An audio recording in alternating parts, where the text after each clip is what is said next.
안녕하세요. 용산에 살고 있는 30대 후반 여자입니다. 제가 30년 넘게 살면서 나름 많은 경험을 했다고 자부했는데 최근 역대급으로 힘든 일을 겪었어요.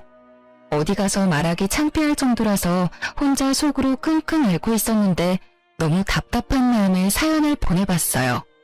처음엔 이 사연을 보낼까 말까 고민 엄청 많이 했었는데 그래도 고구마를 먹은 듯한 이 답답함을 풀고 싶어서 보내게 됐어요.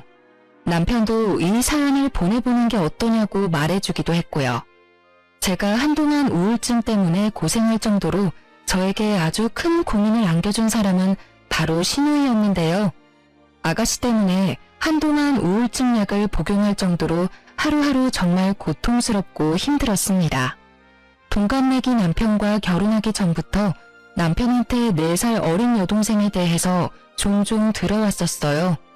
남편과 연애할 당시 남편의 여동생과 빨리 친해지고 싶다는 생각을 했어요. 솔직히 신우이가 될 사람이라서 잘 보이고 싶은 마음이 있기도 했고 주변 친구들 보면 남자친구 여동생과 단둘이 영화 보고 밥 먹는 걸 보면 정말 부럽더라고요. 그래서 연애할 당시 남편에게 여동생 좀 소개해달라고 부탁을 했었는데 오히려 여동생이 부담스러워할 수 있다고 미리 안 보는 게 좋을 거라고 말하더라고요. 그 말을 듣는 순간 좀 서운했었는데요.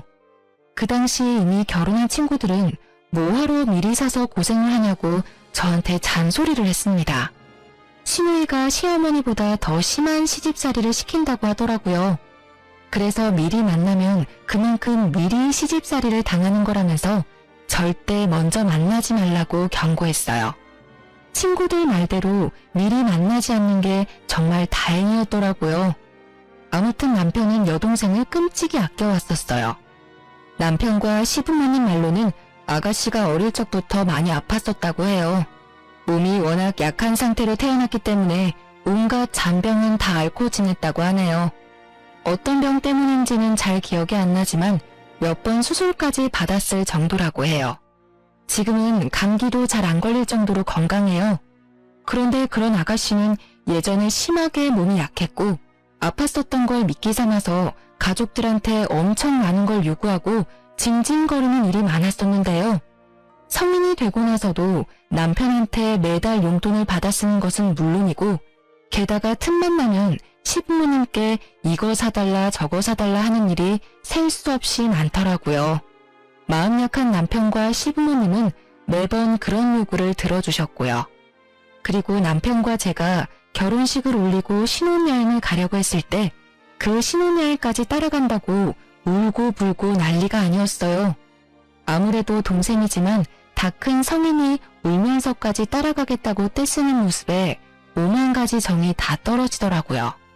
다행히 시부모님께서 신우이한테 온갖 막말을 해가면서 가지 못하게 막아준 덕분에 우리 둘이 재미있게 신혼여행을 다녀올 수 있었어요. 이렇게 철없이 행동하는 아가씨가 그래도 이쁜지 남편은 항상 신우이 이야기만 하면 웃음꽃이 활짝 폈습니다. 결혼하기 전엔 그런 남편을 전부 이해하지 못했었지만 입장을 바꿔 생각하면 만약 내 남동생이 신우이처럼 아팠었더라면 저도 그랬을 것 같다 라는 생각을 잠시 해봤어요. 그래서 이해하지 않아도 남편의 마음을 인정하기로 했죠. 근데 그런 남편과 제가 결혼하고 난 뒤 도저히 이해가 안 가고 감당하기 어려운 행동을 하는 신우이 때문에 미칠 것 같았어요. 저와 남편이 결혼한 지 얼마 안 됐을 때 있었던 일 하나 말씀드리자면 신우이의 자격지심과 관련된 일이 있었어요. 신우이는 어릴 때 워낙 자주 아파서 중학교 중간까지만 다니다가 자퇴했는데요. 자퇴한 이후에 1년 정도 쉬다가 검정고시를 봤다고 하더라고요. 중학교, 고등학교 과정 모두 합격한 뒤 대학교 진학을 포기했다고 들었어요. 아무래도 공부 쪽에 소질이 너무 없어 차라리 바로 돈을 버는 게 좋겠다 싶었다네요. 그런 아가씨는 의외로 학력과 돈에 대한 자격지심이 상당히 심한 편이더라고요. 저에 대해서 하나부터 열까지 집요하게 물어보는 일이 많았는데요. 대학교부터 직업, 연봉, 직책 등등 굳이 말하고 싶지 않은 콤플렉스까지 알려고 하는 그런 아가씨가 부담스러울 때가 정말 많았어요. 회사 다녀요? 전 검정고시에다가 대학교도 안 나왔는데 회사에서 무려 300만 원 정도 월급 줘요. 대박이죠? 일반 중소기업에 다니면서 이렇게 받기 힘든 거 아시죠? 아, 그러시구나.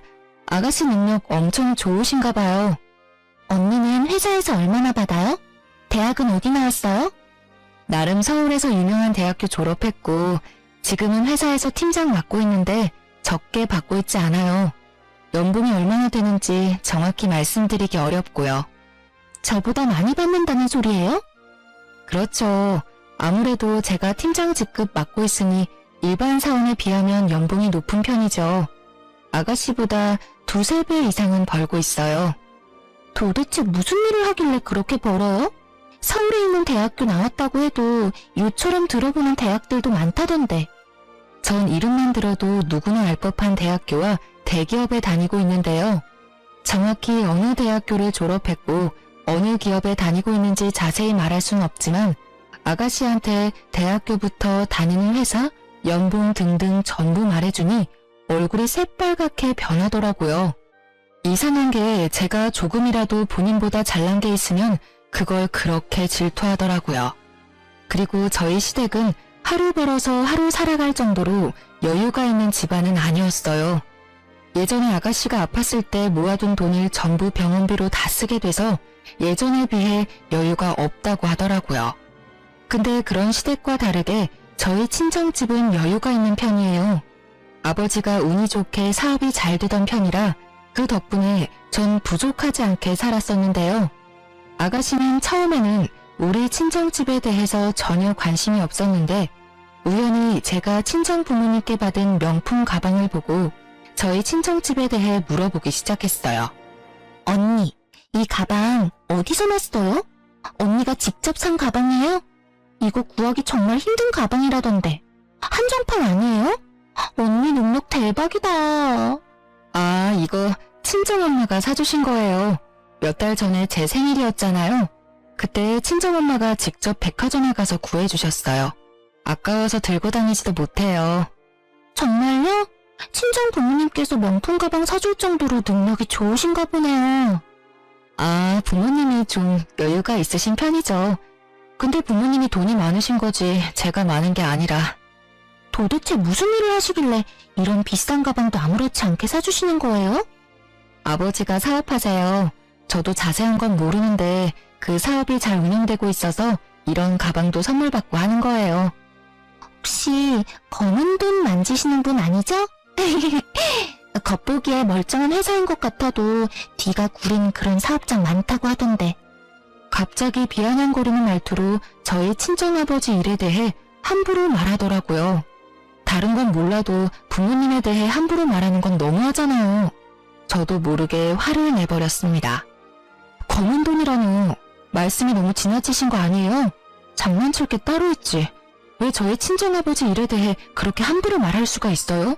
우리 아버지 엄청 힘들게 시작해서 회사 크게 만드신 분이에요. 당장 사과해줘요. 언니, 그렇게까지 화낼 필요까진 없잖아요. 그냥 장난으로 말한 건데. 그렇게 예민하게 반응하면 제가 정말 나쁜 사람 같잖아요. 그냥 그런 사람들이 있다는 말이지. 언니 아버님이 그런 사람이라고 말한 건 아니었어요. 그리고 솔직히 말해서 언니가 뭐라고 이런 가방 선물 받고 들고 다니나 싶었어요. 부모 하나 잘 만나서 엄청 호사 누리고 사네. 이런 생각한 건 맞아요. 말이면 다예요. 제가 부모님 덕분에 남들보다 조금 더 편하게 산 건 맞지만 좋은 대학교 나오고 좋은 직업까지 얻게 된 건 다 제 노력이에요. 고작 이 가방 하나로 저를 너무 편하게만 살아온 사람 취급하지 마세요.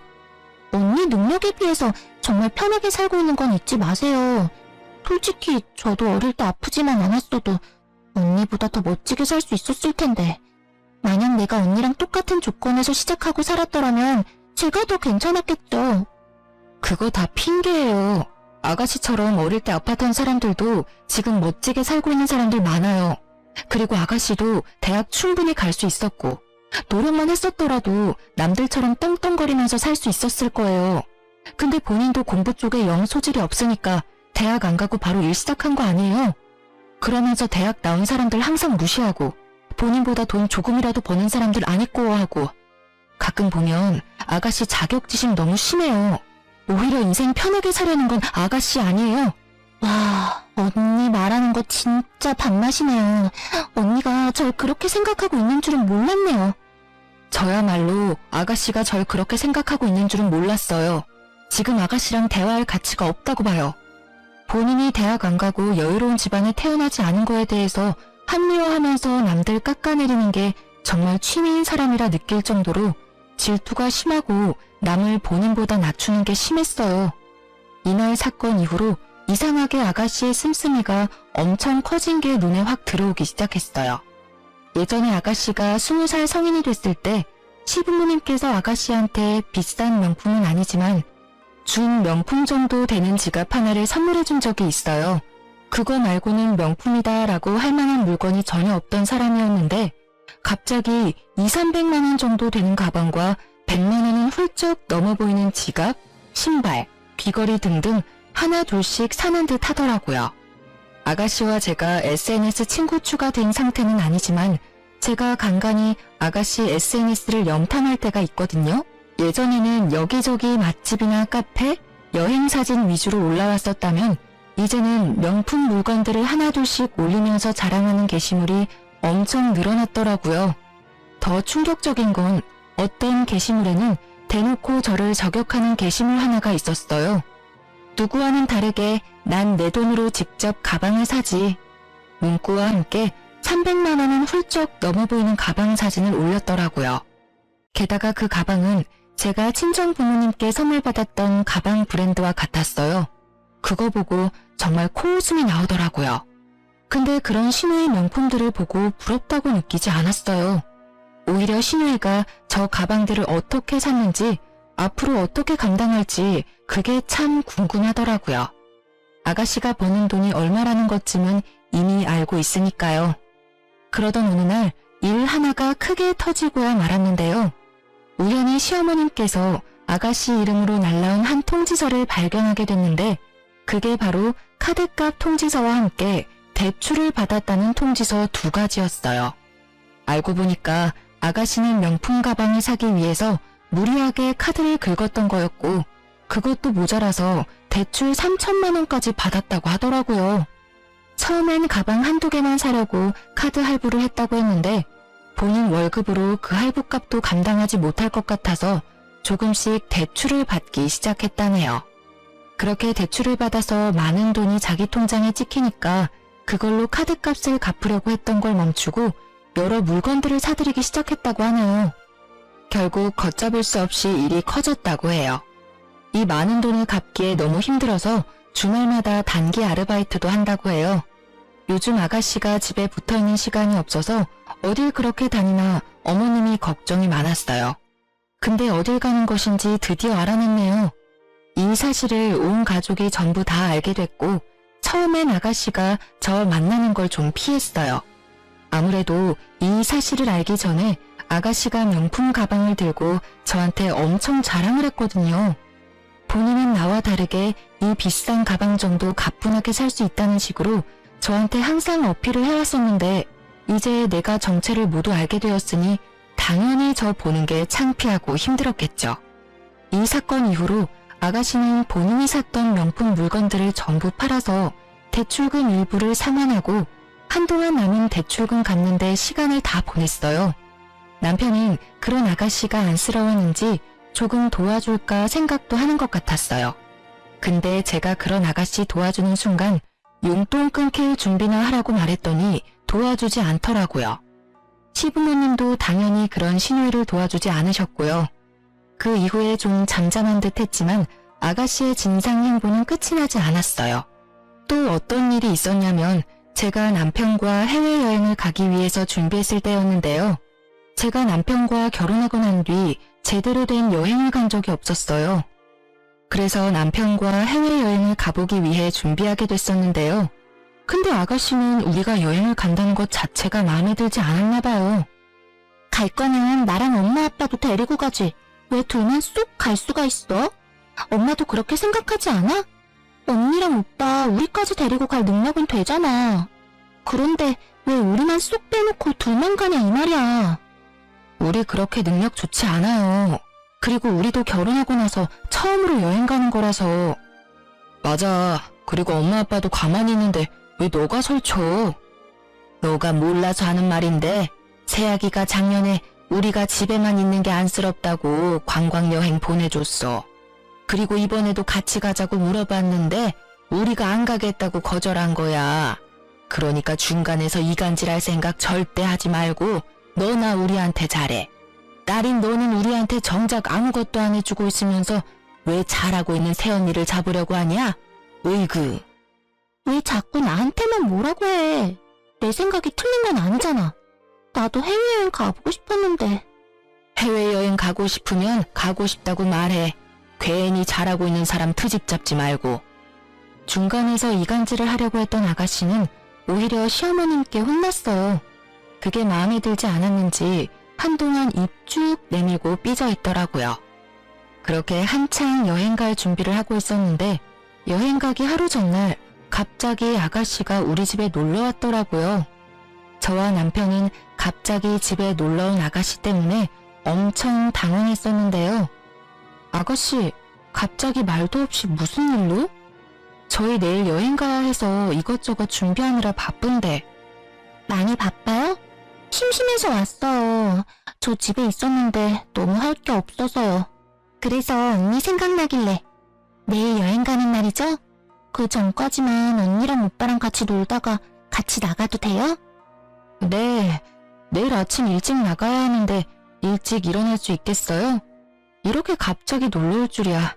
그럼 진작 연락하고 오지 그랬어요. 가족끼리 무슨 연락까지 해요. 보고 싶거나 심심하면 아무 때나 만나는 거지. 맥주 사왔는데 한 잔씩 해요. 내일 일찍 일어나야 해서 맥주는 안 되는데요. 에이, 맥주 한두 잔 정도 마시는 건 괜찮아요. 내일 못 일어날 것 같으면 제가 대신 깨워줄게요. 갑자기 놀러온 아가씨와 새벽까지 수다를 떨며 논 다음에 일찍 일어나야 했던 우리 부부는 먼저 잠들게 됐는데요.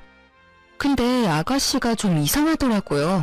그날따라 잠도 안 자려고 하고 우리 보고 빨리 자라고 하더라고요. 그래서 좀 의심스러운 마음이 들긴 했었지만 아가씨 말대로 일찍 잠들었는데요. 쪽잠을 자고 아침 일찍 일어나 여행 갈 준비를 하는데 저희 부부 여권이 사라졌더라고요. 분명 거실 탁자 위에 여권을 올려둔 걸로 기억하는데 갑자기 그 여권이 사라졌더라고요. 아가씨한테 혹시 여권 가져갔냐고 물어봤는데 끝까지 모른다고 하더라고요. 결국 그날 저희 부부는 여행을 가지 못했는데요. 전 진짜 너무 속상하더라고요. 열심히 준비했던 해외여행인데 하루 전날 여권을 잃어버려 가지 못한다는 게 화가 났고 게다가 여행 비용을 전부 돌려받지 못하는 상황이니 생돈을 잃은 거나 마찬가지였어요.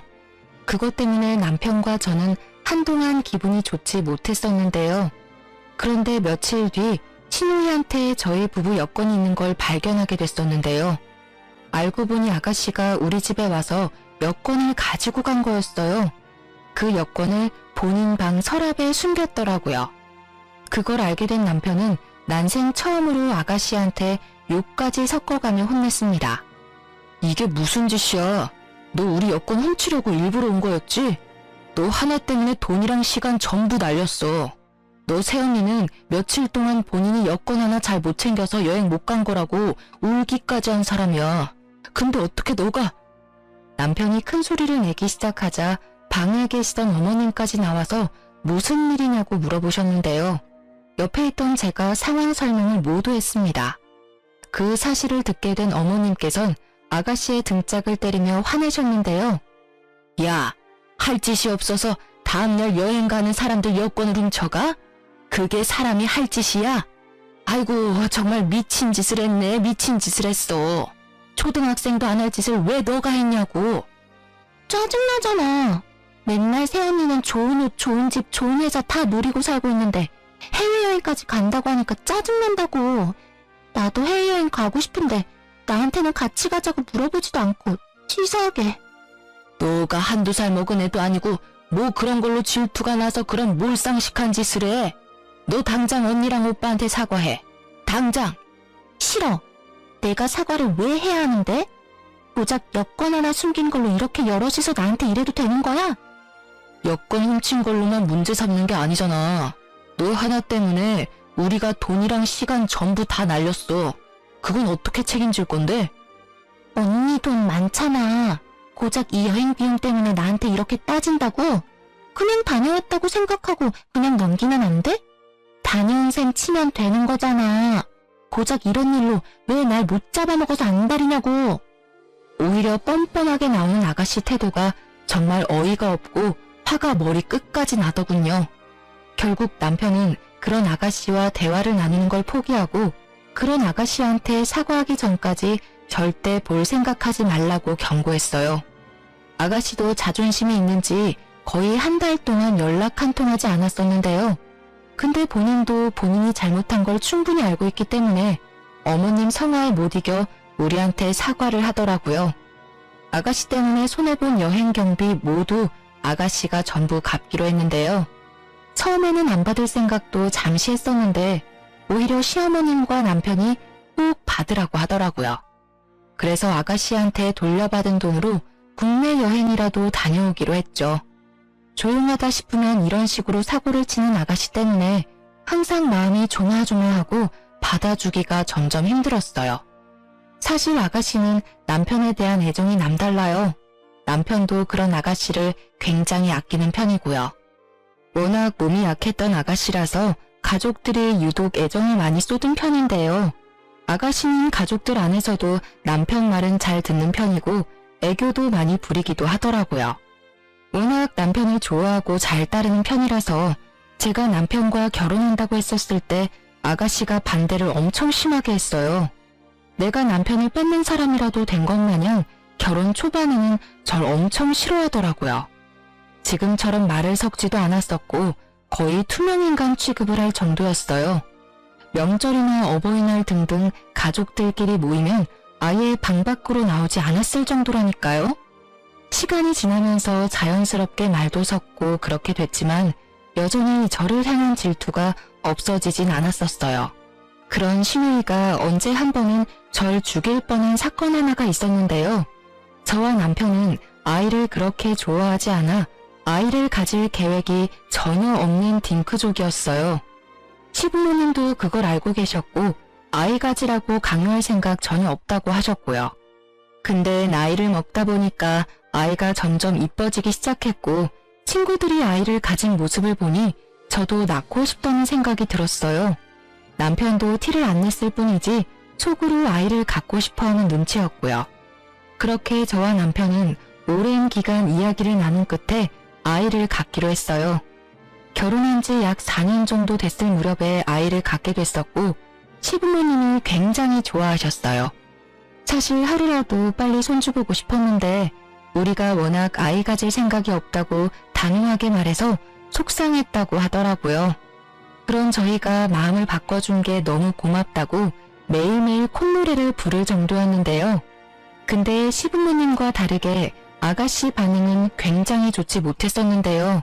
오히려 저희한테 화를 버럭버럭 내더라고요. 원래 둘이 아이 안 갖기로 약속했다며. 근데 갑자기 왜 애를 갖고 지랄이야? 너 방금 뭐라고 했어? 지랄? 너 말 그딴 식으로밖에 못해? 부부가 아이 갖는 게 왜 지랄인데? 살다 보면 생각이 바뀔 수도 있는 거고 부부가 아이를 갖는 건 어쩌면 당연한 일이지. 왜 너가 화를 내는 건데? 오빠 결혼하고 나서 모든 관심이 다 언니한테 갔잖아. 이제 아이까지 가지면 나는 안중에도 없을 거잖아. 아이 가지려면 별의별 행동을 다 했을 텐데 더러워. 더럽다고요. 신우이는 손가락으로 날 가리키며 더럽다는 말까지 하더라고요.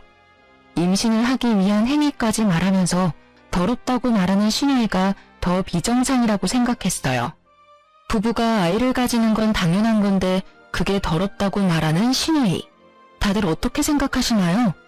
전 아직도 그런 신우이의 행동이 이해가 가질 않아요. 이 일 이후로 아가씨의 행동이 점점 이상해지기 시작했었는데요. 임산부가 절대 먹으면 안 되는 회부터 율무차 등등 음식들을 저한테 가져다 주기 시작하더라고요. 아무리 임신을 한 적이 없는 사람들도 알 법한 위험한 음식들을 저한테 가져다 주니까 전 화가 나더라고요. 언니, 이거 강회인데 싱싱해요. 맛집에서 가져온 회인데 먹어봐요. 아가씨, 지금 장난해요? 임산부가 회 먹으면 안 되는 거 몰라요? 엊그제는 저한테 율무차, 육회 이런 거 먹으라고 주더니 이젠 회까지 주네요? 이런 거 임산부가 먹으면 안 되는 음식인 거 모르고 가져온 거예요? 아니면 알면서도 일부러 가져온 거예요? 아니, 뭘 그렇게까지 화를 내요. 원래 언니가 회 좋아했으니까 비싼 돈 주고 사온 건데. 임신하기 전에는 내가 회 사달라고 해도 절대 안 사주더니 왜 이제 와서 회를 사주냐 이 말이에요. 우리가 아이 갖는 거 그렇게 싫어하더니만 이제 이 아이 못 태어나게 하려는 거예요. 언니, 말 정말 섭하게 하네요. 내가 임신을 해봤어야 먹으면 안 되는 음식 이런 걸 알죠. 언니 생각해서 비싼 돈 주고 사왔더니만. 분명 알고 있는 사람이었어요. 근데 끝까지 몰랐었다며 오리발을 내밀더군요. 이 사실을 남편한테 알리고 싶었지만 괜히 남매 사이 이간질하는 것만 같아서 일단 말하지 않고 있었는데요. 한동안 아가씨와 대면대면하면서 지내고 있었는데 계속 이렇게 지내면 안 될 것 같았는지 아가씨가 먼저 사과하면서 다가오더라고요. 언니, 미안해요. 제가 정말 몰라서 했던 행동이었어요. 알면 절대 그런 음식들 안 좋겠죠. 아니에요. 제가 예민했어요. 임신하고 나니까 감정 기복이 심해지고 엄청 예민해지더라고요. 언니, 제가 언니한테 사과하는 의미로 한약 하나 해주고 싶은데 괜찮아요? 한약이요? 한약 한 번 지을 때마다 돈 꽤 많이 나갈 텐데요. 괜찮겠어요? 곧 조카도 생기는 마당에 고모 노릇 좀 해보려고요. 언니만 괜찮으면 한약 지어줄게요. 임산부한테 좋은 한약 지어준다고 하길래 언제같이 한의원에 가려나 기다리고 있었는데 갑자기 아가씨 혼자 한의원에 다녀왔다고 하더라고요. 본인 다이어트 한약 타온 김에 제 한약까지 타왔다고 하는데요. 아무리 날 위에 맞춰준 한약이라고는 하지만 제가 직접 가서 맞춘 한약이 아니라서 먹기가 좀 그렇더라고요. 그래서 일단 아가씨한테 잘 먹겠다고 말한 뒤 하나도 먹지 않았어요. 아가씨가 타온 한약을 한동안 먹지 않고 있다가 버리기 너무 아까워서 이 한약 안에 있는 재료들이 뭐가 있나 알아본 다음에 먹기로 했어요. 그래서 아가씨 몰래 이 한약을 만든 한의원에 찾아가서 이 안에 들어간 약재에 대해 알아보게 됐었는데요. 알고 보니까 이 한약은 임산부를 위한 한약이 아니라 유산이 될 수 있을 정도로 임산부에게 좋지 않은 한약이었어요. 이 사실을 알게 된 저는 심장이 갑자기 마구 뛰기 시작하더라고요. 제가 이걸 하나라도 먹은 순간 내 뱃속에 있는 우리 아기가 죽을 뻔할 수 있었다는 게 무서웠어요. 그래서 전 집에 가서 엄청 울었습니다. 제가 뭘 그렇게 잘못했길래 이런 한약까지 타면서 우리 아이를 죽이려고 했던 걸까 수많은 생각이 들더라고요. 퇴근하고 집에 돌아온 남편은 왜 그러냐고 물어보더라고요. 그래서 그런 남편한테 이제껏 있었던 일에 대해서 전부 솔직하게 말했어요. 회, 육회 등등 음식을 가져다 준 것부터 한약까지 전부 말했습니다. 뒤늦게 이 사실을 알게 된 남편은 이걸 왜 지금 말하냐고 저한테 화내더라고요. 그리고 그런 저를 데리고 바로 시부모님 집으로 향했습니다. 거실에서 시부모님과 아가씨는 TV를 편하게 보고 있었는데요. 남편은 그런 아가씨를 보자마자 바로 뺨을 때렸어요. 뺨을 맞은 아가씨는 얼굴이 빨갛게 올라왔고 펑펑 울더라고요. 너는 오자마자 이게 무슨 짓이야? 갑자기 애를 왜 때리고 그래? 엄마, 얘 당장 내보내. 이년이 내 아이 죽일 뻔한 살인범이야. 이런 살인범을 이제껏 내 동생이라고 데리고 살았던 게 내가 미친놈이지. 살면서 남편이 이렇게 화낸 모습은 처음 봤어요. 어머님과 아버님도 그런 남편의 모습이 몹시 당황한 눈치였어요. 아가씨는 엉엉 울기만 할 뿐 그 어떤 말도 하지 않더라고요. 무슨 일인데 그래, 어? 엄마 아빠, 얘가 은영이한테 한약 준 거 알고 있지? 그 한약이 아이한테 좋은 한약이 아니라 아이 죽일 수 있는 그런 한약이래. 그거 한 번이라도 먹었으면 아이가 죽거나 산다고 해도 멀쩡하게 태어날 수가 없다고 그랬다네. 그런 사실을 숨기고 이 사람한테 한약을 준 거라고. 은영이가 좀 의심스럽다고 안 먹어서 다행이지. 하나라도 먹었으면 어쩔 뻔했어? 김우영, 그게 사실이야? 어? 너 입으로 당장 말해봐. 네 오빠가 한 말이 사실이냐고. 맞아. 일부러 그랬어. 언니가 너무 싫었거든. 이제껏 오빠는 나만 좋아하고 나만 보살폈는데 그런 오빠가 갑자기 이 여자랑 결혼하고 게다가 아이까지 가졌으니까 그게 너무 속상했어. 이 여자가 내 오빠 뺏어간 것도 열받는데 이제 애까지 생겼으니 날 거들떠보지도 않을 거잖아. 오빠는 내 거라고. 아무리 그래도 그렇지. 애를 죽일 생각을 해? 이거 엄연히 살인미수야. 너 절대 가만히 안 둬. 알겠어? 나 오빠 동생이야. 나만 좋아하고 이뻐해야지. 제발 가지 마. 나만 좋아해달라고. 나 오빠 정말 좋아해. 정말 좋아한다고. 그럼 내가 죽는다고 해도 끝까지 이 여자 편만 들 거야? 아가씨는 거의 미친 사람처럼 남편한테 매달려서 자기만 사랑해달라고 애원을 하더라고요. 남편은 그런 아가씨를 밀치면서 화를 내고 온갖 욕을 다 했습니다. 남편한테 매달리는 아가씨의 모습을 보니 정말 말이 나오지 않더라고요. 애정 결핍이 심한 사람이라고는 보이지 않고 오히려 이게 잘못된 사랑이 아닌가 싶더라고요. 이게 남매 사이라고 도저히 보이지 않았어요. 속으로 아가씨가 남편을 오빠가 아닌 남자로 보고 있던 게 아닐까? 라는 생각을 잠시 해보기도 했었는데요. 이 사건 이후로 저희 부부는 한동안 시댁에 가지 않았었는데요. 시부모님만 밖에서 따로 만났었어요. 시부모님 집으로 가면 아가씨가 있기 때문에 일부러 피하기 위해 가지 않았었는데요. 이 사건 이후로 시부모님도 그런 아가씨와 대화를 절대 나누지 않는다고 합니다. 그리고 얼마 뒤 시부모님은 큰 고민 끝에 그런 아가씨를 파양하겠다고 하더라고요. 그게 무슨 말이냐고 물었는데 알고 보니까 아가씨는 입양됐다고 해요. 아주 어릴 적에 입양을 했었고 아주 애지중지 키웠다고 합니다. 남편은 그런 아가씨가 입양된 동생이라는 사실을 알고 있었고 그래서 더 잘해줬다고 해요. 반대로 아가씨는 본인이 입양된 사실을 모르고 있었다가 20살이 되었을 때 본인이 입양된 사실을 알게 됐다고 하네요. 본인이 입양된 사람이라는 것을 알게 된 이후부터 남편에 대한 집착이 더더욱 심해진 거라고 해요. 시부모님은 오랜 고심 끝에 파양을 결정하게 됐고 우리 부부한테 먼저 이 소식을 알려줬어요. 그 다음날 저희 부부를 집으로 불렀었고 그 자리에 아가씨도 있었습니다. 오랜만에 만난 거였는데 살이 많이 빠진 상태였어요. 우영아, 이제 우리가 이번 일에 대해 제대로 대화를 나눠야 할 때가 온 것 같다. 너가 은영이한테 그런 짓을 했었다는 걸 알게 된 이후 너랑 대화하는 게 너무 싫어서 무조건 널 피했었던 것 같아. 이 엄마 아빠가 그동안 고민할 게 좀 있어서 널 대면대면했었어. 무섭게 왜 그래? 한동안 나랑 말도 안 섞더니 이제 와서 무슨 결정? 고민했던 게 뭔데? 널 파양하기로 결정했어. 내가 직접 널 낳은 건 아니었지만 마음으로 낳은 딸이라 생각하면서 키웠다. 근데 지금껏 너가 은영이한테 한 행동을 보면 정말 용서가 안 돼. 이제껏 진심으로 널 딸이라 생각한 이 엄마는 이 결정을 한 게 정말 힘들었다. 근데 너가 한 행동 도저히 이해가 안 가. 내 며느리부터 내 손주까지 둘 다 잃을 뻔했어. 너 하나 때문에.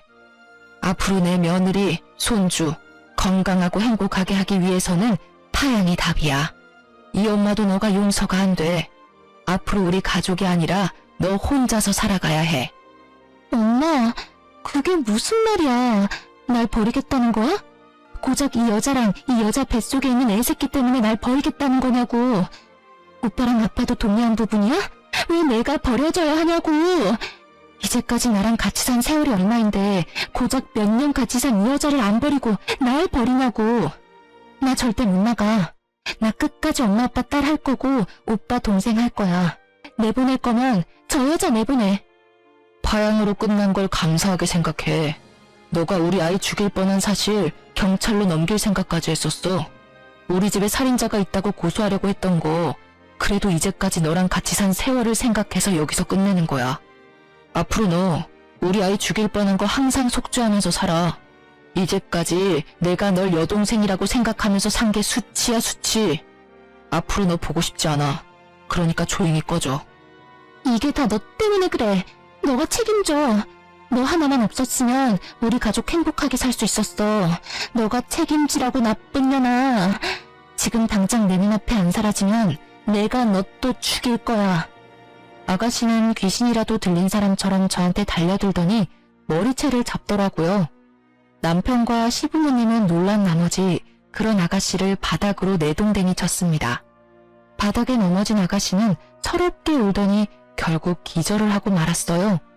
이날 이후 파양이 성립되었고 그렇게 신우이는 우리 가족 구성원에서 나가게 됐는데요. 시부모님은 그런 아가씨한테 땡전 한 푼도 주지 않고 내쫓았어요. 파양된 이후로 시부모님과 저한테 자주 연락하고 몇 번 찾아오기도 했어요.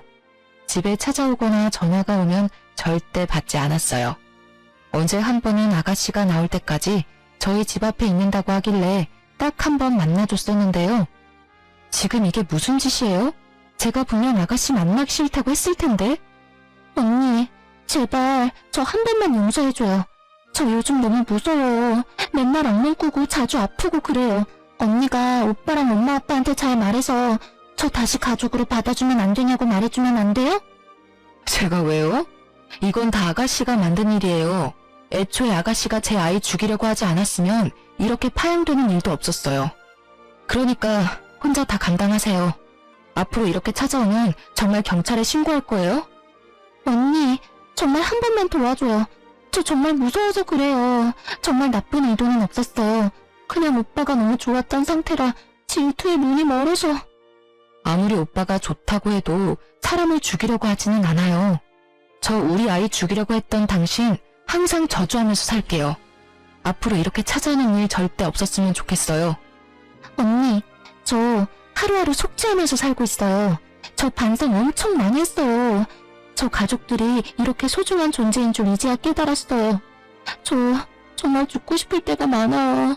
언니가 저 용서해주면 우리 가족 모두 저 용서해 줄 거예요. 그러니까 언니, 저 용서 좀 해주세요. 염치 없고 뻔뻔한 건 아가씨가 최고네요. 이렇게 매달려도 저 마음 절대 안 바뀝니다. 아직도 아가씨만 생각하면 심장이 엄청 뛰고 화가 나서 미칠 것 같아요. 앞으로 이런 식으로 찾아오거나 연락 계속할 거면 경찰서에서 만나자는 뜻으로 알고 있을게요. 그만 돌아가세요. 이날 이후로 전 아가씨와 만난 적이 없어요. 그렇게 돈 한 푼 없이 쫓겨난 아가씨는 이제까지 모아둔 돈도 따로 없었기 때문에 결국 고시원에 가서 생활한다고 해요. 밥 먹을 돈도 없어서 자주 굶는 모양이에요. 그리고 최근에 들은 소식 하나가 있는데요. 아가씨가 회사에서 심하게 따돌림을 당한다고 하더라고요. 어머님 아는 친구분의 딸도 아가씨와 같은 회사에서 근무한 적이 있어서 그 사람을 통해서 들은 얘기라고 하는데요. 아가씨가 어릴 적부터 오냐오냐 큰 편이기 때문에 이기적인 성향을 가지고 있거든요. 한마디로 싸가지 없는 성격을 가졌는데요. 질투가 심하고 모든 관심이 본인에게 왔으면 하는 게 심한 편이라서 그런 모난 성격 때문에 결국 왕따를 당했다고 해요. 왕따를 당한 지 꽤 된 모양이더라고요. 예전에 가족들과 같이 살았었을 때도 회사 사람들이 은근히 따돌렸다고는 들었는데 저희와 헤어진 이후부터 제대로 왕따를 당했다고 들었어요. 회사 사람들이 본인 일까지 아가씨한테 시키고 정작 일을 다 하면 본인들이 다 한 것처럼 말한다고 해요. 매일 9시부터 10시까지 혼자 회사에 남아서 야근하는 게 일상이었다네요. 아가씨가 다닌 회사는 원래 야근이 없을 정도로 일이 바쁘지 않다고 하더라고요. 그래서 야근 수당도 받지 못했다네요. 게다가 회식 장소를 잘못 알려준다거나 회사에서 보너스가 나오면 그것까지 탐내는 회사 사람들까지 있었다고 들었어요. 그리고 화장실에서 볼일을 보고 있는데 양동이에 물을 담아서 아가씨가 있는 화장실 칸에 뿌리기까지 한 적이 있다고 하더라고요. 어린애들이나 할 법한 행동들을 어른들이 그대로 하고 있더라고요. 아가씨가 이직 준비를 하고 있던 무렵에 회사에서 그만두라는 통보를 했다고 해요. 아무래도 이러한 일 때문에 회사 일에도 지장이 가게 됐었고 회사에서 먼저 퇴사하라고 말했다고 하네요. 그렇게 몇 년 다닌 회사를 그만두게 됐었고 게다가 퇴직금도 받지 못했다고 들었어요. 회사에서 못된 마음 먹고 안 주는 모양이던데요. 퇴직금도 받지 못한 상태라서 아가씨는 결국 월세 낼 돈도 없어서 고시원에서도 나갔다고 합니다. 동네 친구나 학교 친구도 없어서 잠시 머물 곳도 없었다네요. 그렇게 지낼 곳이 없던 아가씨는 결국 기숙사 제공되는 식당에서 일을 하고 있다고 하네요. 평소에 꾸준히 일을 해본 적이 없던 아가씨가 식당에서 청소부터 설거지까지 다 한다고 하니 속으로 얼마나 고소하고 행복하던지. 우연히 아가씨가 일하고 있는 식당을 슬쩍 지나간 적이 있었는데 그 식당에서도 여러 이모들한테 구박을 받고 있더라고요. 아무래도 집안일을 해본 적이 없으니 식당 일도 잘 못하는 눈치였어요. 그래도 일은 열심히 하는 것 같아요. 이 일이라도 그만두면 어디 갈 곳이 없으니까요. 항상 시부모님께 사랑만 받다가 이젠 구박을 받으며 살아가는 아가씨를 보면서 사람은 착하게 살아야 한다는 걸 알게 됐어요. 가끔 남편과 시부모님께 아가씨에 대해 물어보기도 해요. 있던 딸이 갑자기 없어진 거니까 속상하지 않냐고 물어보면 다들 절대 속상하지 않다고 말해주세요. 이렇게 연을 끊지 않았다면 앞으로 더 큰 일이 발생했을 거라고 하더군요. 사실 남편과 시부모님의 속은 많이 아플 거라고 생각합니다. 아무리 아가씨가 입양된 딸이었다고 해도 진심으로 가족으로 생각했기 때문인데요. 사랑만 주면 될 것 같았는데 오히려 그 사랑이 잘못된 길로 가도록 만들 줄은 몰랐던 거였죠. 그래서 전 그 아픔이 금방 사라질 수 있게 며느리로서 최선을 다해 시부모님께 딸처럼 행동할 생각입니다. 전 이번 일로 많은 교훈을 얻게 됐어요. 질투가 사람의 눈을 이렇게 멀게 만들 수 있다는 걸요. 지금도 여전히 아가씨 생각만 하면 이가 갈리고 화가 미친 듯이 나는데요. 남편과 시부모님만 생각하면 내가 참는 게 좋을 것 같다는 생각을 아예 안 해본 건 아니었어요. 하지만 내 아이를 위해서라면 참으면 안 됐던 일이었어요. 아가씨 때문에 하나밖에 없는 우리 아이가 죽을 뻔했잖아요. 이렇게 이쁘고 사랑스러운 우리 아이를 못 봤을 수 있었다는 생각에 심장이 쿵 하고 내려앉는 기분이 들고 아가씨가 용서가 안 돼요. 아가씨가 파양된 이후로 얼마 지나지 않아 아이를 낳게 됐었는데요. 건강하게 태어난 우리 아들을 보면 화난 마음도 싹 사라지더라고요. 시부모님과 남편은 우리 아들을 너무 이뻐하는데요. 특히 우리 시어머님은 우리 아들만 보면 세상 좋아 죽으려고 해요. 이렇게 이쁜 우리 손자 못 태어났으면 어쩔 뻔 봤냐면서 하루에도 수십 번 영상통화까지 하고 있답니다. 남편은 최근에 회사에서 승진했어요. 저도 곧 회사로 복귀할 예정이고요. 아이 한 명이 태어나서 그런지 생각보다 나갈 돈이 많더라고요. 때마침 남편이 승진하고 연봉이 오른 덕분에 아이 키우는데 크게 문제될 게 없어요. 그리고 저도 회사 복귀한다면 우리 아들 먹고 싶은 거 더 많이 먹일 수 있을 것 같아요. 제가 회사 복귀하면 시어머님께서 우리 아들 돌봐주신다고 하더라고요. 원래 친정어머님이 봐주신다고 했는데 이건 시어머님이 양보 못한다고 본인이 꼭 키울 거라고 단호하게 말씀하셨어요. 우리 아들 이렇게 사랑받으면서 지내고 있습니다. 아가씨의 빈자리가 느껴지지 않고 우리 가족은 정말 행복하게 잘 살고 있어요. 아들이 태어난 순간부터 어머님과 아버님은 아가씨의 존재를 잊고 사는 것 같아요. 그만큼 우리 아들 존재가 이렇게 큽니다. 한동안 이기적이고 못된 아가씨 때문에 속이 말이 아니었는데 앞으로 남은 인생 정말 행복하게 잘 살 생각입니다. 지금껏 제 이야기를 들어주셔서 감사해요.